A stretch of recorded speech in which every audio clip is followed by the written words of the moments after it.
Pessoal, bom dia. O Fred me pediu para mandar esse recadinho para vocês, né? E aqui não é dia, é noite, mas vocês vão estar vendo aí amanhã de manhã em Itamonte. Meu nome é João Paulo. Eu vou falar um pouquinho da minha trajetória, da trajetória no IFAM e a trajetória do próprio IFAM para vocês, a pedido dele. É... jogo rápido aqui. E deixar um contato aí, porque sempre a gente está trabalhando em todo o território nacional, né? Mais uma oportunidade de falar com as pessoas no território. Então vamos começar do começo, do meu começo, né? Com o IFAM. Eu, na verdade, estou envolvido com o IFAM de certa forma desde que eu nasci, porque eu nasci numa cidade tombada, em Diamantina, que é hoje também patrimônio mundial, né? Mas institucionalmente eu fui chegar ao IFAM em 2016, quando eu participei do programa de mestrado da instituição.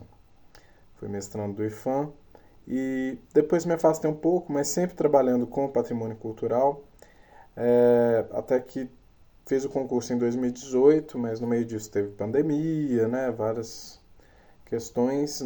Vim trabalhar no IFAM em 2023, quando eu fui chefe do escritório de São João del Rei.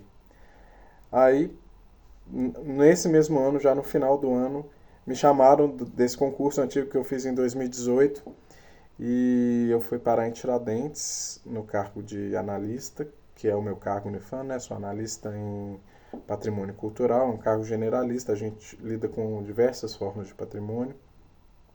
E mais recentemente vim aqui para Brasília para o cargo que eu ocupo agora, que é de chefe do Serviço de Programas de Incentivo ao Patrimônio Cultural. E aqui no Fomento a gente lida, né, vocês talvez tenham menos conhecimento desse tipo de trabalho do IFAM, porque as pessoas conhecem muito o tombamento, mas o IFAM tem várias áreas de atuação. Aqui a gente lida mais com as pessoas do que com os objetos, né? Por que eu digo os objetos? Porque o patrimônio, nas suas diversas expressões, a mais conhecida é o tombamento, ele vai se iniciar ali em 1937. Surge tanto a legislação que cria o IFAM quanto a própria legislação de tombamento, que é essa mais antiga, consolidada, conhecida. O tombamento ele vai incidir sobre objetos. O que isso significa? Né? Eu posso tombar desde um vaso até um edifício, até uma cidade, que é o caso aqui de Brasília e de muitos centros históricos, né, em Minas Gerais, de núcleos urbanos históricos. O tombamento não é uma única forma e às vezes a gente fala patrimônio material e imaterial. Eu não gosto muito dessa dicotomia, eu prefiro falar em patrimônio cultural porque todo patrimônio ele tem dimensões materiais e imateriais.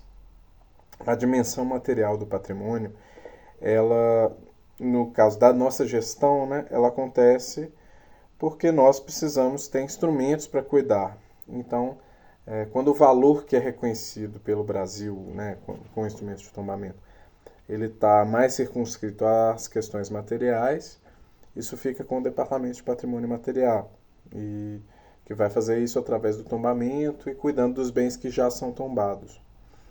A respeito disso, até o Fred me pediu para falar para vocês um pouco como é que funciona o tombamento. Na verdade, existem duas formas de tombamento.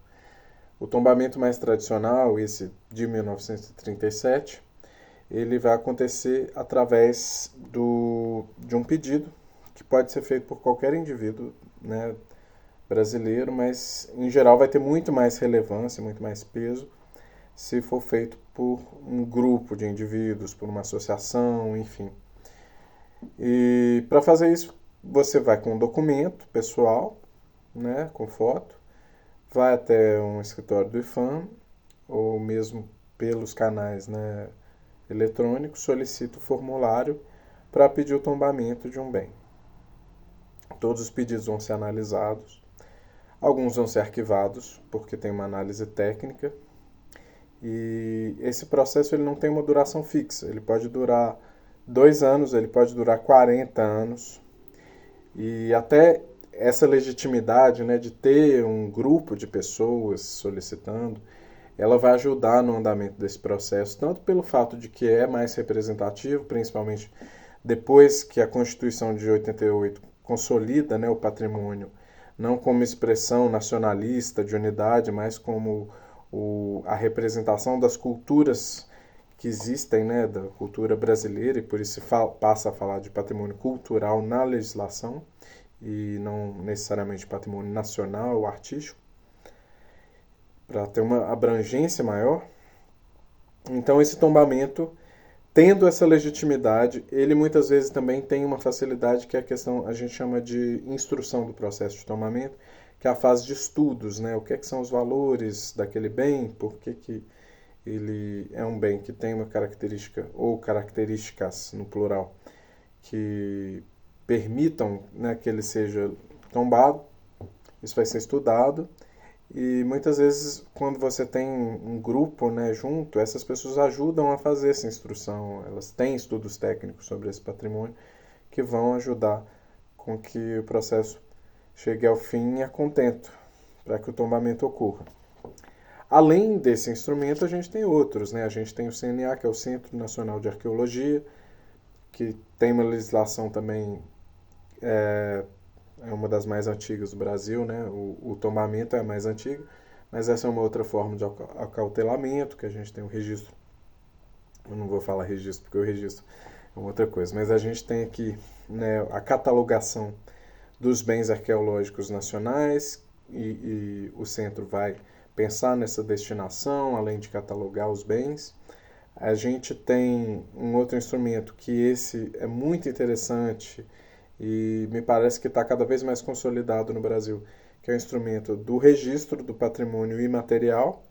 Novamente, esse patrimônio ele tem uma expressão material, mas o processo do registro ele vai fazer a salvaguarda dos aspectos da festa, né, da tradição, enfim, vai apoiar para que esse patrimônio possa perdurar ao longo do tempo como expressão da cultura, das culturas que existem no Brasil. E eu falei que existe, por exemplo, a paisagem cultural, que é um instrumento que ele ainda não está exatamente determinado, ele está em discussão ainda, está em aberto, até a forma como ele vai ser aplicada é muito ambicioso, muito amplo. Temos o patrimônio ferroviário, que é valorado, a gente chama assim, que é uma outra forma de gestão do patrimônio, porque ele é muito especial, e Minas Gerais é privilegiada também nisso. Minas Gerais teve as primeiras cidades tombadas pelo IPHAN, ali ainda na década de 30. Inclusive, Minas Gerais é o estado que tem mais escritórios no interior do IPHAN, e tem duas cidades que não têm escritório ainda, mas que são tombadas. Então, é possível que elas também ganhem escritórios, que é Cataguases, que tem um núcleo modernista, e Paracatu, que é aqui próximo a Brasília. Pois bem, esse tombamento ele vai trazer, claro, responsabilidades também, né, para os entes, e é uma responsabilidade compartilhada com todos os cidadãos brasileiros. Todos têm obrigações de preservar, inclusive, né, recentemente a gente viu aí os crimes do 8 de janeiro, que algumas pessoas foram condenadas. Um desses crimes foi de destruição do patrimônio tombado, que é um crime grave federal, se o bem é tombado em nível federal, né, como é o caso aqui de Brasília, e de seus vários edifícios, enfim, históricos e de representação nacional.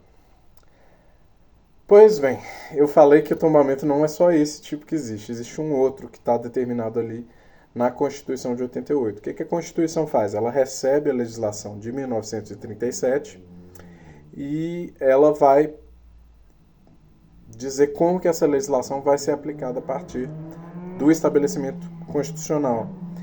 Lá no artigo 216 da Constituição fala-se do patrimônio brasileiro e patrimônio cultural, né, brasileiro, e há uma cláusula específica sobre o tombamento de quilombos. Por que tombamento de quilombos funciona diferente? Porque na Constituição não se diz que se vai tombar. Você diz que todos já estão tombados. O que isso significa? Não é a área técnica aqui do IPHAN que vai avaliar se aquele bem tem uma relevância, se o tombamento vai ser arquivado ou não. Aliás, um tombamento arquivado pode ser desarquivado. Viu? O quilombola, as regiões quilombolas, né, os grupos tradicionais, vão ser consultados se querem que aquela comunidade faça parte do rol de comunidades reconhecidas como quilombos e que, portanto, vão receber esse tombamento. Se ela é declaratório meramente. Se aquela comunidade entende que o seu quilombo deve ser tombado, ele já está tombado. E aí tem um processo administrativo diferente, que tem um número diferente, tem um livro. Todos os patrimônios tombados, registrados, eles têm livros de tombo, onde vai estar simbolicamente, né, descrito o título do que é aquele patrimônio. Os livros ficam aqui no nosso arquivo, se vocês tiverem a oportunidade de conhecer Brasília um dia. E, bem, expliquei um pouquinho como é que funciona o tombamento. O registro. O registro também ele vai passar por um processo de avaliação, só que o registro ele não vai lidar tanto, eu falei dos objetos, né, com os objetos, ele lida com as pessoas que fazem esse patrimônio. E como o patrimônio imaterial é muito dinâmico, o registro do patrimônio imaterial ele tem uma outra forma de ser constituído na sua gestão. De tempos em tempos, você tem uma revalidação desse patrimônio, porque às vezes ele deixa de acontecer. Além disso, eu falei do registro, a gente tem aqui no nosso departamento o fomento, que é esse investimento direto, não necessariamente em bens que são reconhecidos pelo IPHAN, mas na população, os artesãos, a gente tem iniciativas para que a economia criativa, a economia do patrimônio, ela se desenvolva no país. E o nosso prêmio maior, né, que é o prêmio Rodrigo Melo Franco de Andrade. Rodrigo Melo Franco foi o chefe do IPHAN durante os primeiros 30 anos do órgão. Esse cartaz ali é do prêmio desse ano, né, que o tema desse ano vai falar de território, sustentabilidade. Todo ano acontece o prêmio, é o prêmio mais antigo que existe no país nessa área. E é um prêmio que recebe muitas inscrições, esse ano foi recorde, inclusive, e que é uma das formas de fomentar o patrimônio. A gente reconhece iniciativas no território que não são as iniciativas do governo ou do próprio IPHAN, e aqueles que são classificados com a maior pontuação, no final recebem um prêmio também em dinheiro, além da premiação simbólica, né, de um troféu. Aproveitando o Fred, eu vou pedir para ele deixar meu contato com vocês, se vocês quiserem, né, conversar sobre algum assunto específico. E vou sugerir uma coisa.